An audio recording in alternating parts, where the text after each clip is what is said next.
미라가 된 고양이. 제클린 윌슨은 영국 작가이며 어린이 소설과 범죄 소설을 썼습니다. 방송 작가로도 활동하고 있습니다. 작품으로는 천사가 된 비키, 나쁜 소녀들 등이 있습니다. 원제는 더 캣 머미입니다. 머미는 미라를 뜻하고 어린아이들이 엄마를 부르는 말이기도 합니다. 베리티는 오직 메이블에게 엄마 얘기를 하고 또 했습니다. 베리티가 메이블을 미라로 만들어 영원히 곁에 두고 싶어 하는 마음이 아프게 느껴집니다. 죽음이란 무거운 주제를 어린이들의 마음으로 부드럽게 풀어갑니다. 나는 소피네 집에 가서 새끼 고양이들이랑 노는 게 너무 좋다. 너무 사랑스러워서 하루 종일이라도 놀 수 있을 것 같다. 아론네 개 리키는 아론의 무릎에 앉으면 너무 좋은 나머지 미친 듯이 지저댄다. 나도 애완동물이 있다. 메이블이라는 얼룩 고양이이다. 난 메이블을 무지무지 사랑한다. 하지만 메이블은 너무너무너무 재미없다. 아무것도 하지 않는다. 그저 잠만 잔다. 메이블은 부엌으로 어슬렁어슬렁 가서 할머니가 먹일 깡통을 따주길 기다린다. 온종일 하는 운동이라고는 그것뿐이다. 할머니는 나더러 메이블이 아주 늙었다는 걸 생각해야 한다고 한다. 메이블은 엄마가 키우던 고양이였다. 나는 엄마가 없다. 엄마는 내가 태어나던 날 돌아가셨다. 나는 할아버지 할머니가 슬퍼하는 게 싫어서 엄마 얘기를 꺼내지 않는다. 사람들은 가끔 나에게 엄마가 없어서 안 됐다고 한다. 엄마를 모르니까 그립지도 않다. 내가 슬퍼질 때는 엄마 무덤에 갈 때뿐이다. 어둡고 더러운 땅 속에 묻혀있는 불쌍한 엄마를 생각하게 된다. 나는 가끔 메이블에게 엄마 얘기를 한다. 메이블은 절대로 슬퍼하지 않으니까. 나는 엄마의 얘기를 하고 또 한다. 학교에서 돌아와 현관으로 뛰어들어가다가 메이블이 토해놓은 것을 밟고 말았다. 메이블은 현관 끝에서 고개를 떨어뜨리고 벌벌 떨고 있었다. 대체 뭘 먹은 거니? 꼴도 보기 싫어. 부끄러운 줄 알아야지. 라고 소리치니까 메이블은 축 처져서 슬금슬금 도망쳤다. 나는 덜컥 겁이 났다. 할머니는 메이블이 곧 죽을지도 모른다고 생각하는 것 같았다. 가엾은 메이블을 야단친 것이 너무 부끄러웠다. 메이블을 꼭 안고 사과하고 싶었다. 메이블이 늘 숨어있는 내 방에 왔지만 침대는 비어있었다. 메이블은 어디에도 없었다. 할아버지가 동네를 돌아보았지만 흔적조차 찾을 수 없었다. 아침에 일어나서 다시 찾아보았다. 할머니는 어쨌거나 학교는 가야 한다고 했다. 나는 말했다. 할머니는 메이블이 없어도 아무렇지 않으신 거죠? 할머니는 떨리는 목소리로 말했다. 난 베리티 너보다 훨씬 오래전부터 메이블을 알았단다. 처음 메이블을 새끼 고양이로 데려왔을 때 내 엄마가 할머니의 눈에 눈물이 글썽거렸다. 친구들이 나를 위로해 주었다. 선생님은 고대 이집트인들에 대해 여러 가지 이야기를 들려주었다. 고대 이집트인들은 고양이가 죽으면 주인은 슬픔의 표시로 눈썹을 밀었지. 그리고 특별한 고양이들은 미라로 만들기도 했단다. 선생님은 고양이 미라 그림을 보여주셨고 나는 죽은 고양이를 어떻게 미라로 만들었는지 귀를 기울여 들었다. 나는 터덜터덜 방으로 올라갔다. 침대에서 일어나 겨울 실내복을 찾으려고 옷장을 뒤졌다. 털이 만져졌다. 진짜 털이었다. 메이블이 내 실내복 속에 웅크리고 있었다. 하지만 아주 이상했다. 몸이 아주 빳빳하게 굳어있는 것 같았다. 가엾은 메이블은 죽은 것이다. 할머니를 부르고 싶었지만 목이 메어 소리가 나오지 않았다. 메이블을 더러운 흙에 묻을 생각을 하니 끔찍했다. 그때 좋은 수가 떠올랐다. 메이블을 미라로 만들면 된다. 나는 휴지를 뭉쳐서 털을 가지런히 쓸어주고 꼼꼼히 닦아주었다. 다음 단계를 생각했다. 철사를 머릿속에 집어넣어 뇌를 끄집어내야 했다. 차마 그럴 수 없었다. 그대로 싸기로 했다.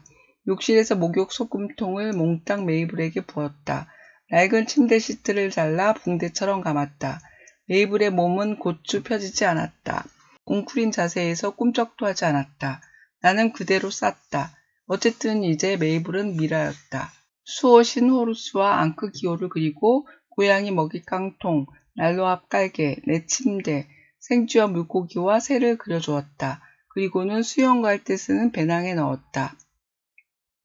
나는 오전 수업 동안 메이블 생각만 했다. 이집트인들은 영원히 몸을 떠났다가 나중에 돌아온다고 믿었다고 선생님이 말했다.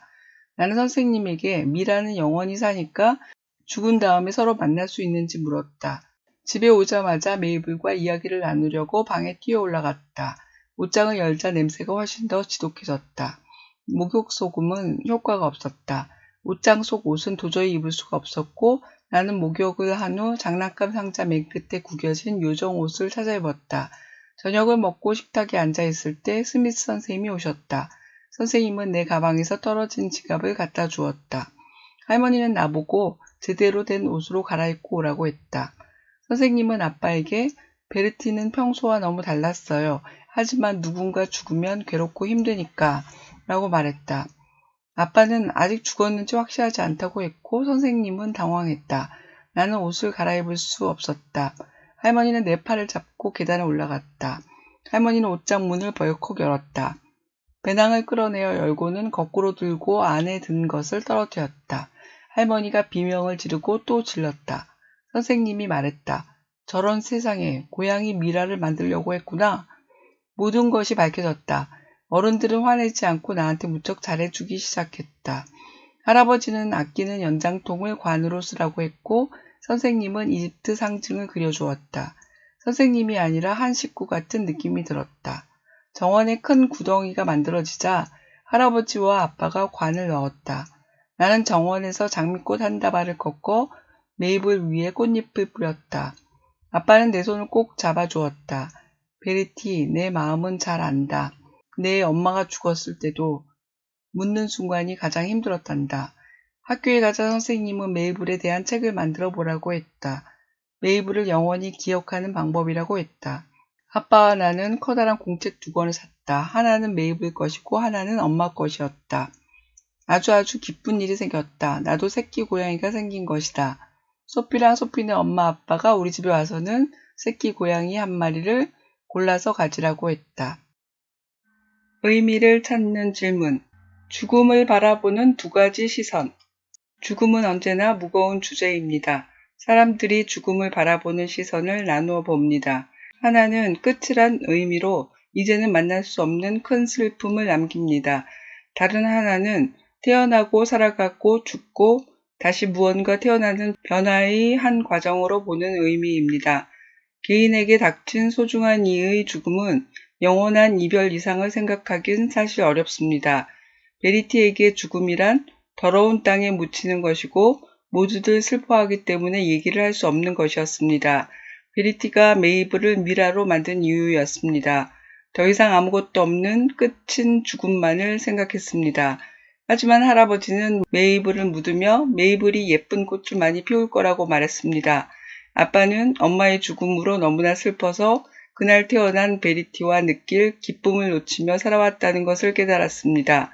베리티는 메이블이 꽃이 되어 피어나기보다 그대로 메이블로 되돌아오길 원했지만 조금씩 새로운 즐거움을 느낍니다. 질문입니다. 베리티는 엄마가 돌아가신 것에 대해 어떻게 생각하나요? 베리티는 왜 엄마 얘기를 메이블에게만 했나요? 베리티가 메이블에게 엄마에 관해 한 이야기는 무엇이었을까요? 이집트 사람들이 미라를 만든 이유는 무엇인가요? 여러분은 이집트 사람들의 믿음에 동의하나요? 왜 그런가요? 메이블이 너무 재미없는 이유는 무엇인가요?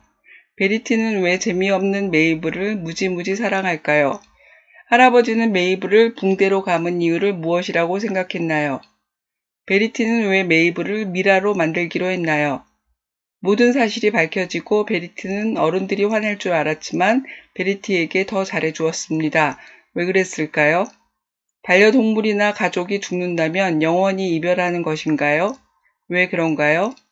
소중한 이가 죽는 것보다 더 슬픈 일이 있을까요? 의미를 찾는 질문, 이별의 슬픔을 이겨내는 방법. 선생님은 베리티에게 메이블에 관한 책을 만들어 보라고 했습니다. 메이블과 함께 지내며 행복했던 일도 적고 사진도 붙이고 주문도 넣으라고 했습니다. 메이블을 영원히 기억하는 방법이라고 알려주었습니다. 베리티는 아빠와 함께 2권의 커다란 공책을 준비했습니다. 한 권은 메이블 책, 다른 한 권은 엄마 책입니다. 이제 베리티는 아빠와 엄마 얘기를 하게 되었습니다. 베리티 아빠는 메이블의 죽음을 겪으며 슬픔을 함께 나누는 게 매우 중요하다는 것을 깨달았습니다. 일밖에 몰랐던 아빠는 주말마다 베리티와 책을 만들었습니다. 소중한 이는 죽었지만 마음속에 기억함으로써 헤어지지 않고 영원히 함께 할 수 있습니다. 또한 슬픔을 함께 나눌 수 있는 이들이 있어서 더 많이 아프지 않을 수 있습니다. 질문입니다. 할아버지는 메이블을 묻으며 봄이 되면 메이블이 예쁜 꽃을 많이 피울 거라고 말했습니다. 할아버지는 왜 그렇게 말했을까요? 베리티는 할아버지의 말을 듣고 메이블이 꽃으로 피어난다는 것은 싫다고 생각했습니다. 이유는 무엇인가요? 아빠는 엄마를 생각하면 슬프기도 하고 행복하기도 하다고 말했습니다. 어떻게 슬프면서도 행복할 수 있을까요? 선생님은 메이블을 영원히 기억하는 방법을 알려주었습니다. 어떤 방법인가요? 아빠는 자신이 엄마가 죽은 것만 슬퍼한 것이 한심했다고 말했습니다. 한심하다고 생각한 이유는 무엇인가요? 아빠는 스미스 선생님의 조언을 듣고 베리티와 엄마 얘기를 하기로 마음먹었습니다. 엄마 얘기를 하는 것은 어떤 도움이 될까요? 엄마가 돌아가셨고 메이블이 죽었습니다. 베리티가 슬픔을 이겨내는 방법은 무엇인가요? 그 방법들은 슬픔을 이겨낼 수 있을까요? 여러분은 슬픔을 이겨낼 좋은 방법을 알고 있나요? 무엇인가요? 지금까지 제클린 윌슨의 미라가 된 고양이를 살펴봤습니다. 책을 읽어보길 바랍니다. 죽음을 생각하는 두 가지 다른 관점이 무엇인지 생각해 보세요. 이별의 슬픔을 이겨내는 방법이 무엇일지 찾아보기 바랍니다.